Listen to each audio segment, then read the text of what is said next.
Senior सहाफ़ी तजियाकार हामिद मीर साहब ने हमें ज्वाइन किया, उनसे बात करेंगे। हामिद मीर साहब, इलेक्शन की डेट सामने आने के बाद मुस्लिम लीग नून, पीपल्स पार्टी, तहरीक इंसाफ या जमीयत उलमा इस्लाम समेत तमाम जमातें बज़ाहिर राजी नज़र आ रही हैं। क्या हम इसे एक खुशाइंद पेशरफ्त कह सकते हैं? जी, ये बड़ी खुशाइंद पेशरफ्त है कि इलेक्शन कमीशन ऑफ पाकिस्तान जो है उसने एक डेट अनाउंस की। गो कि ये वो डेट नहीं है जो कि इलेक्शन कमीशन ने पहले अनाउंस की थी। पहले तो उन्होंने कहा था कि जनवरी के आखिरी हफ्ते में इलेक्शन होगा, जिस पर कि मेरे समेत बहुत से लोगों को यकीन नहीं था और हमारा जो शक था वो दुरुस्त निकला और इलेक्शन कमीशन ने अब 11 फरवरी की डेट दी। और उसके बाद फिर सुप्रीम कोर्ट के हुक्म पे इलेक्शन कमीशन को सदर आरिफ अलवी साहब के साथ मुलाकात करनी पड़ी। वहाँ पे जब इलेक्शन कमीशन ने 11 फरवरी की डेट दी तो उस डेट पे सदर साहब के कुछ तहफ़्फ़ुज़ात थे। उन्होंने 8 फरवरी की डेट जो है वो प्रपोज़ की।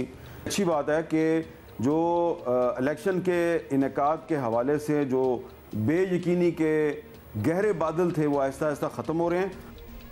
अच्छा, एक और चीज़ जिस पे बहुत से सवालात हो रहे थे मीर साहब, वो भी अब शायद डिसाइड हो जाए कि ये मामला अभी अदालत के सामने है कि इलेक्शन की डेट देने का इख्तियार जो है दरअसल किसके पास है। तो आपके ख्याल में इसी केस में अदालत को ये तय कर देना होगा या ये भाम आने वाली पार्लियामेंट को ही तय करना पड़ेगा, चाहे वो आईनी तरमीम से ही करे?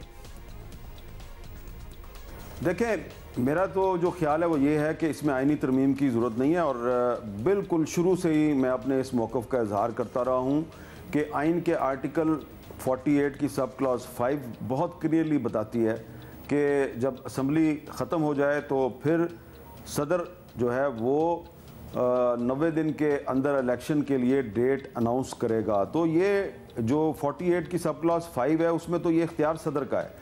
इसीलिए कल सुप्रीम कोर्ट के मौजूद जज साहबान जो हैं उन्होंने ये कहा कि सदर साहब ने अपने इख्तियार का इस्तेमाल क्यों नहीं किया।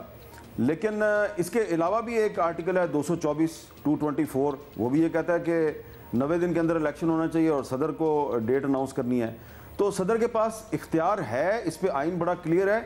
ये कन्फ्यूजन क्रिएट हुई जब पिछली असम्बली ने जाते जाते जो इलेक्शन एक्ट 2017 का सेक्शन 57 है उसमें एक तरमीम की और फिर वो तरमीम भी उस वक्त की जब आरिफ अलवी साहब जो हैं वो पाकिस्तान में नहीं थे, वो उम्रे के लिए 4-5 दिन के लिए बाहर गए हुए थे और उनके पीछे चेयरमैन सेनेट सादिक संजरानी साहब सिर्फ 5 दिन के लिए कायम मुकाम सदर थे और वो तरमीम उनके पास आई जब तो उन्होंने उस पर दस्तखत कर दिए।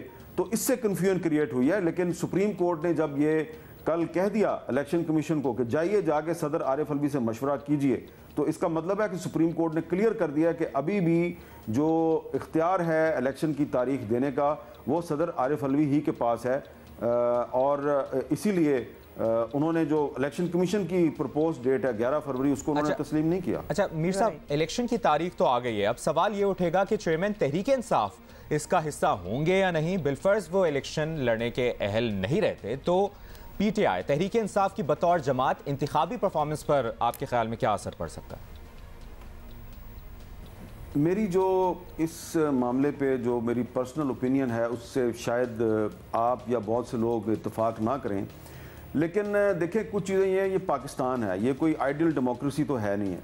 यहाँ पे कुछ चीज़ें जो हैं वो इलेक्शन से पहले ही आपको पता होती हैं। इलेक्शन से पहले ही हर बंदे को पता होता है कि किसने हुकूमत बनानी है। तो अभी हमें जो है वो खुद ही बता रहे हैं लोग कि किसने हुकूमत बनानी है। यहाँ तक कि जिन्होंने हुकूमत बनानी है वो खुद ही कह रहे हैं कि हमारी हुकूमत बननी है। और ये भी सबको पता है कि इमरान खान साहब को इलेक्शन नहीं लड़ने दिया जाएगा। लेकिन मैं समझता हूँ कि अगर पाकिस्तान तहरीक इंसाफ को बतौर पार्टी इलेक्शन के प्रोसेस से आउट किया गया तो इस इलेक्शन के रिज़ल्ट को दुनिया तो छोड़े पाकिस्तान के अंदर कोई तस्लीम नहीं करेगा। इसलिए अगर आपने इस इलेक्शन की जो थोड़ी बहुत क्रेडिबिलिटी जो है उसको बरकरार रखना है तो आपको चाहिए कि आप पाकिस्तान तहरीक इंसाफ को इसमें से आउट ना करें। क्योंकि ये तो मुझे पता है कि मैं 100 दफ़ा अगर कहूँ कि जी इमरान खान को भी इलेक्शन में हिस्सा लेने की इजाज़त मिलनी चाहिए तो ये मेरी बात तो कोई तस्लीम नहीं करेगा, क्योंकि उनको तो आउट करना ही करना है।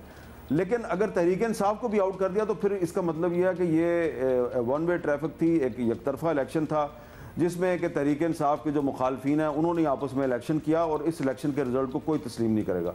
इसलिए मैं बार बार ये इसरार करूँगा कि तहरीक इंसाफ को इलेक्शन के प्रोसेस से आउट ना किया जाए। बहुत बहुत शुक्रिया आपका हामिद बहुत शुक्रिया मीर साहब।